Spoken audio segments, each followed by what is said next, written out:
I used to believe that who I was ended at the edge of my skin.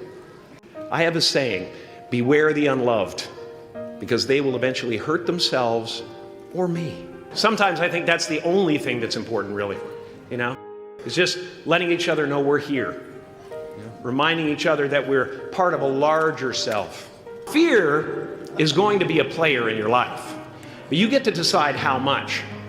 You can spend your whole life imagining ghosts, worrying about the pathway to the future, but all there will ever be is what's happening here, and the decisions we make in this moment, which are based in either love or fear.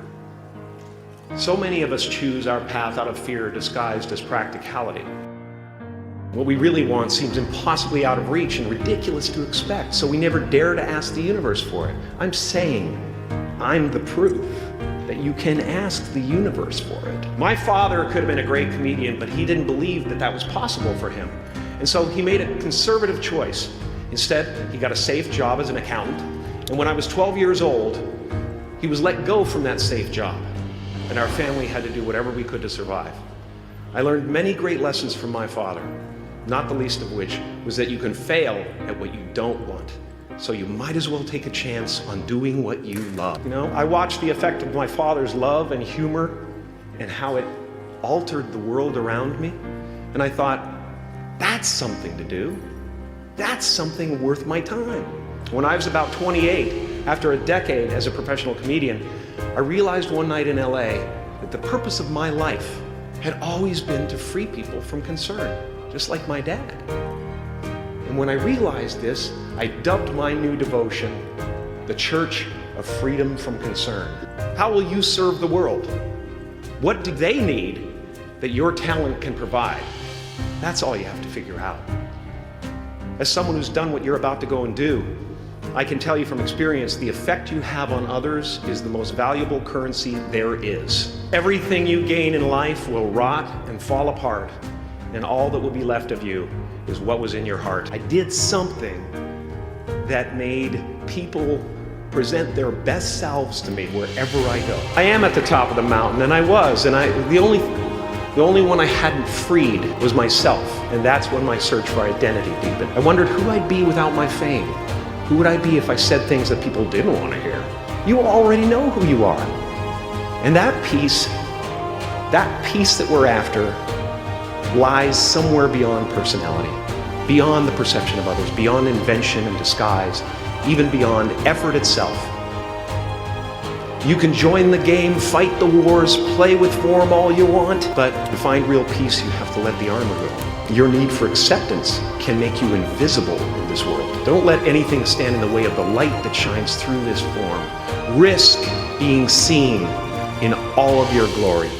Everyone is attracted to the light, because ultimately, we're not the avatars we create. We're not the pictures on the film stock. We are the light that shines through.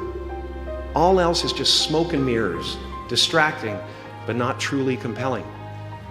I've often said that I wished people could realize all their dreams and wealth and fame, and so that they could see that it's not where you're going to find your sense of completion. I was concerned about going out into the world and doing something bigger than myself, until someone smarter than myself made me realize that there is nothing bigger than myself. I have no limits. My soul is not contained within the limits of my body. My body is contained within the limitlessness of my soul. The imagination is always manufacturing scenarios, both good and bad, and the ego tries to keep you trapped in the multiplex of the mind. Our eyes are not viewers. They are also projectors that are running a second story over the picture that we see in front of us all the time. Fear is writing that script, and the working title is, I'll Never Be Enough. There will always be someone who's doing better than you.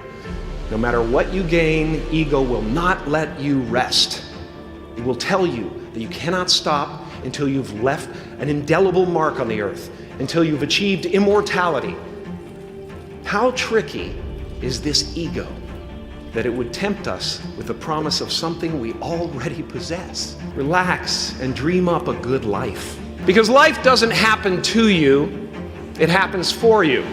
As far as I can tell, it's just about letting the universe know what you want and working toward it while letting go of how it comes to pass. Open the door in your head And when the door opens in real life, just walk through it. Don't worry if you miss your cue, because there's always doors opening. They keep opening. Life doesn't happen to you.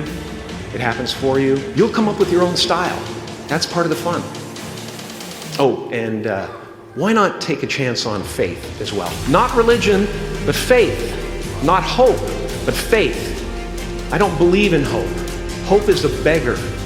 Hope walks through the fire and faith leaps over it. You are ready and able to do beautiful things in this world.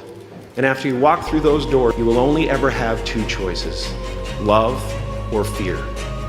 Choose love, and don't ever let fear turn you against your playful heart.